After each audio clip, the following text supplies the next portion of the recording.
again from ProFusion. Mike Beckley here in the Nikon booth with my friend Mark. Mark? How you doing, my friend? Good pretty good, pretty good. Love being in the Nikon booth. I'm not going to say I have any favorites out there or anything, but you've got some pretty impressive stuff. What did you guys bring to the show this year? As always, it's really exciting with Nikon.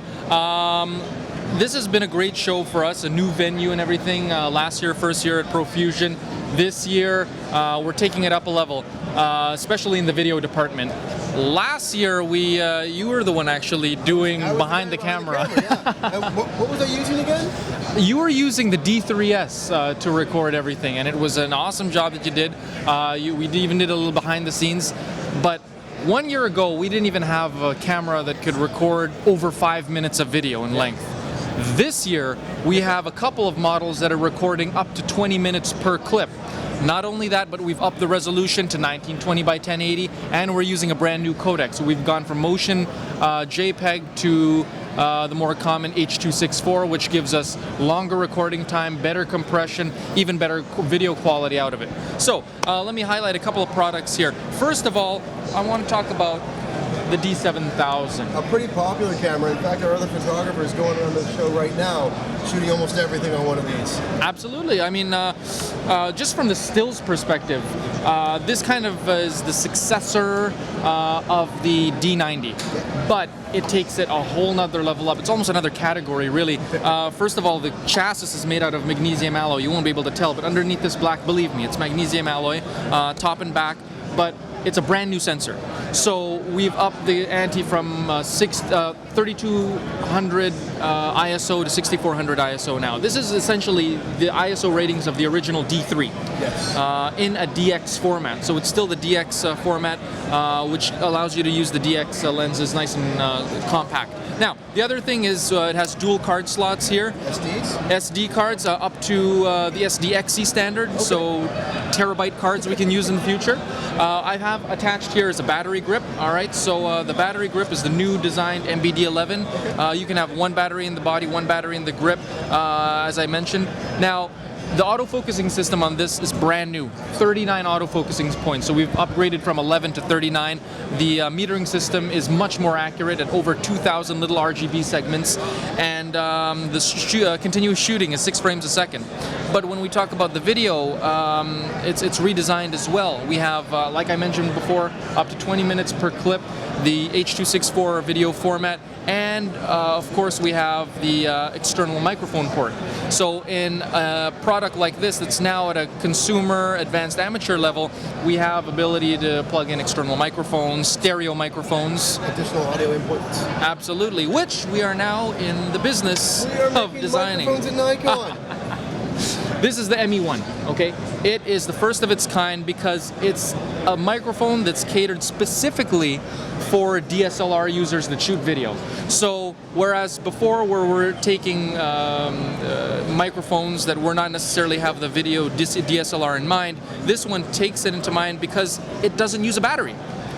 It's powered all through the microphone jack and through the battery power of the camera itself. So you plug that in here.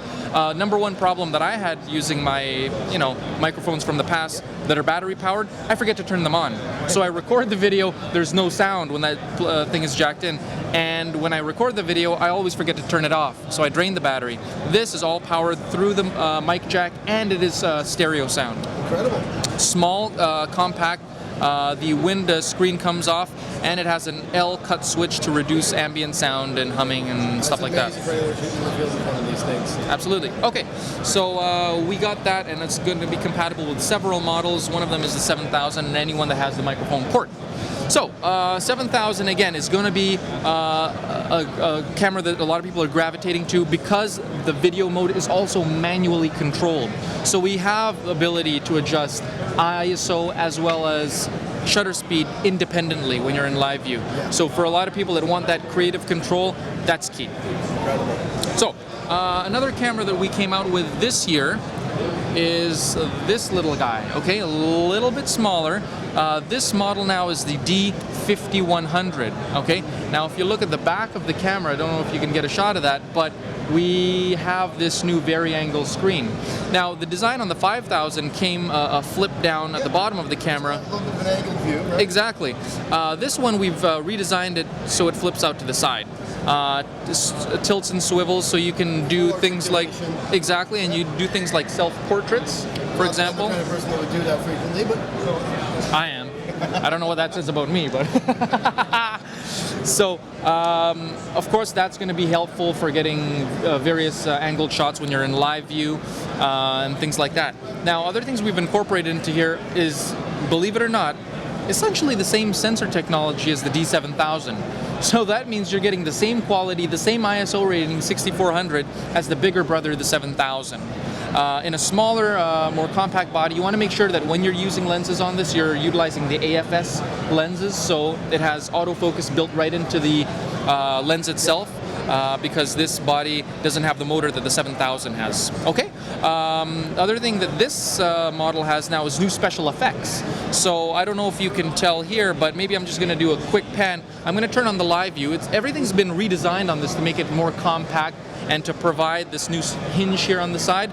But when I switch it into live view, we have new effects here like the selective color. So if I bring it over here to the side, you'll see it has like a city effect where I can black out everything except blue or red or yellow or whatever color I choose.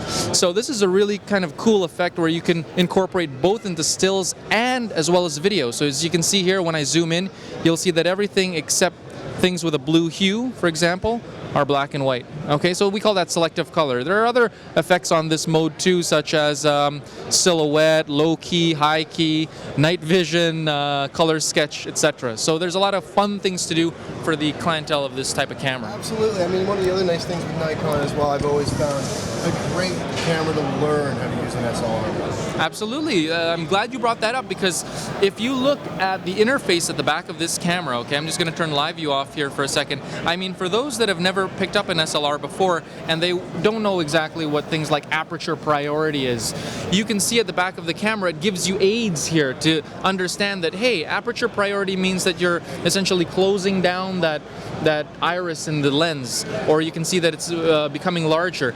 And a lot of people don't know what those numbers are there, the shutter speed number, the F number. You can see the relationships that are happening with this very clean and concise interface. The other thing is that it gives you screen tips. So for example, when you're going into things like ISO, people don't necessarily know what that is or what it's used for. It gives you clues as to when you would use certain ISOs in what situations. So you can see here when there's ample light, lower ISOs. When you're getting down to dimmer lit situations, you're obviously going to use the higher number ISOs. So things like that makes this a good bridging camera for people. That's great. Yep. Now, the other little thing that I noticed came out this year, very impressed with as well, the new SB700. Yeah, this is our new Speedlight flash, and again, it's a very powerful product and crosses a lot of borders. Whereas before our essentially SB600, which was the entry-level sort of flash, didn't have the ability to control other flashes. This is actually a remote and a master flash built all into one. So things that we've incorporated here are, of course, nice upgrades like the 180 degrees tilt and swivel both directions. The interface is enhanced now. If you look at the back, for quick switches of things like the illumination patterns. So I don't have to go digging into menus. I can just quick switch if I want it wide angle or if I want it center weighted. Also things like the modes. I can quickly switch from TDL to manual to guide number in a quick switch without having to bury into menus. So it's nice and intuitive, and it's also nice and compact. It's significantly smaller than the SB900. Yes. And the reason for that, it is less power. It does have a smaller range, but in terms of the accuracy that we've come and known to love from these Nikon products, especially when coupled with Nikon bodies and lenses, they work very accurately in terms of their exposure and their metering. And now, I just want to highlight one thing as well, is that unlike the 600 where we didn't include things like the diffusion dome, we're now including that. So with the 700, you have the diffusion dome, which usually only came with our Pro model flashes, but you also have things like the gels here, and we've redesigned these gels to be hard plastic rather than the flimsy gel type material. These are actually the filters to compensate for incandescent or fluorescent light. That's amazing.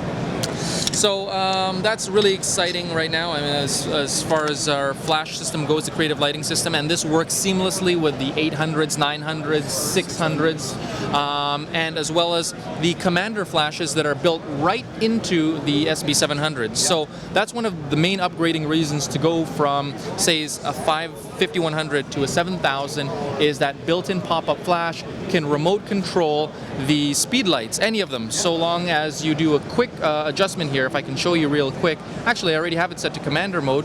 It's already set to the same channel, so I take my flash here and then I put it on something called remote, and away you go. So long as that line of sight is not obstructed with the infrared, yeah, sure, this'll fire right away. So this is going to trigger that, and I think you heard the audible note right there. Okay, so it's very powerful, and I think that's the convenience that a lot of people are looking for now when trying to light things. They're trying to light things on location. They don't want to carry a big power pack around.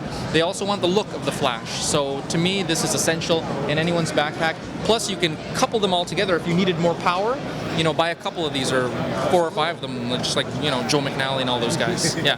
Perfect. Mark, thank you so much for your help today. Thank you. A pleasure. We'll see you at next year's show. Hopefully, that'll be great. Yeah, bigger and better. Thank you very much. From Okay. ProFusion 2011 at the Nikon booth. Thank you.